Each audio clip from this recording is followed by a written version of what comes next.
या विचारों को देखना शुरू कर देते हो तो विचारों की गति अपने आप कम हो जाती है। श्वास को जब आप देखना चालू कर देते हो तो श्वास यदि 1 मिनट में 16 आते हैं तो 16 की जगह 14, 14 की जगह 12, 4, 4, 5, 5 श्वास ही रह जाती हैं केवल। ये साधनाएं हैं अंतर्मुखता से भरी हुई। कुछ साधनाएं थोड़ी बहिर्मुख होती हैं, वो भी जरूरी होती हैं। सहायक साधन है, जप इत्यादि है, बड़े काम के हैं। लेकिन हमेशा तो माला लेके नहीं बैठ सकते ना। हमेशा आपके पास माला को लेके आप दुकान पे हैं, ट्रेन में हैं, बस में हैं, संडास में भी हैं। सुबह 5-10 मिनट तो व्यक्ति संडास में भी बैठ जाता है, कहीं भी है, सब जगह तो माला लेके नहीं जाएगा। लेकिन साधना तो चलती है उस समय में। तो साधना कैसे कि आप अपने स्वरूप की तरफ दृष्टि रखो। जो जो चीज को आप देख सकते हो, जो जो आप देख सकते हो, जो आपको दिखता है, वो आप नहीं हो। कंगन को आप देख सकते हो, ब्रेसलेट को आप देख सकते हो। ये किसी बच्चे ने राखी बांधी थी कि गुरुजी को राखी बांधेंगे, चंदन है ये, कभी कभी ऐसे सुन लेते चंदन है। अब इसको हम देख रहे हैं तो इसका मतलब ये इससे हम अलग हट गए ना, ये हम नहीं है। ये हाथ को हम देख पा रहे हैं तो ये हाथ हम नहीं है ना। ऐसे को भी हम देख पा रहे हैं, मतलब देखना मतलब महसूस करना।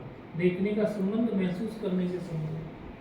ये तो आंखों से ही दिख रही है, लेकिन मन को भी तो आप देख पाते हैं कि नहीं देख पाते। कहते हो भाई आज मेरा मन खराब है, आज मेरा मन अच्छा नहीं चल रहा, तो देख लिया ना मन को आपने। आंखों से नहीं दिखा लेकिन अंदर से ही देख लिया मन को। फिर कभी कभी आप ये भी कह देते हो, अरे मेरी तो बुद्धि खराब हो गई थी भाई, मेरे से ये निर्णय कैसे लिया गया, मेरी बुद्धि खराब हो गई थी। आपने बुद्धि को भी देख लिया। इसका मतलब क्या हुआ, जिस प्रकार से आपने इस राखी को, ब्रेसलेट को देखा, तो जिस चीज को आप देख सकते हो वो आप नहीं हो। ये सूत्र है, ये फॉर्मूला आपको बता रहे हैं। इसी तरह मन को भी आपने देख लिया तो मन भी आप नहीं है। इसी तरह बुद्धि को आपने देख लिया तो बुद्धि भी आप नहीं है। न ये शरीर आप है, न मन आप है, न बुद्धि आप है। कहते हैं कि जगत मिथ्या है। बोले क्यों? तो उसका न्याय में एक हेतु देते हैं वेदांत में। बोले दृश्यत्वात्। दृश्यत्वात् मतलब जो दृश्यगत हो जाए, बोले वो सब मिथ्या। अब कोई व्यक्ति कहेगा आज के जमाने का, जो दृश्यगत हो रहा है, जो दिख रहा है, वो मिथ्या कैसे? बोले इसीलिए तो मिथ्या है कि वो दिख रहा है। जो दृश्यगत होता है, बोले वो मिथ्या ही है। तो उस बात को हम थोड़े अलग तरीके से समझा रहे हैं। जो दृश्यगत आपको हो रहा है वो आप नहीं है। ऐसे खोजते खोजते खोजते खोजते अंदर जाओ तो ये रमण महर्षि जी वाली जो साधना, उपनिषद में इसको बोध प्रतिबोधतम कहते हैं, बोध प्रतिबोध विदितम कहते हैं। मतलब जहां से आपको जो बोध हो रहा है उसके पीछे देखो कौन सी लाइट है। आपको जो दिख रहा है, आप दृष्टि जो डालते हैं, आप सिनेमा घर में देखते हैं तो पीछे से प्रोजेक्टर्स की लाइट आती है, वो पर्दे पर पड़ती है, तब वो दृश्य दिखते हैं। आपकी दृष्टि उन दृश्य पे है, ये फलाना एक्टर, ये फलाना एक्ट्रेस, ये विलेन, ये लड़ाई, ये बाजार, ये झगड़ा, सब कुछ दिख रहा है।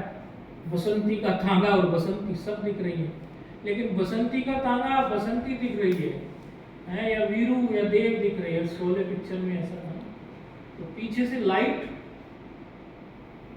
का ही सारा खेल है। वो दृश्य और कुछ भी नहीं है सिवाय उस प्रकाश के। प्रकाश की ओर दृष्टि आप डालिए। जब आप धीरे धीरे जो है दृश्य से हटकर उसके अधिष्ठान की तरफ जाओगे या उस पर जो ज्ञान की जो लाइट पड़ रही है उसकी तरफ जब आप जाओगे तो आप अपने स्वरूप की तरफ जाओगे। इस साधना को करने के लिए आपको कोई माला उठाने की भी जरूरत नहीं है।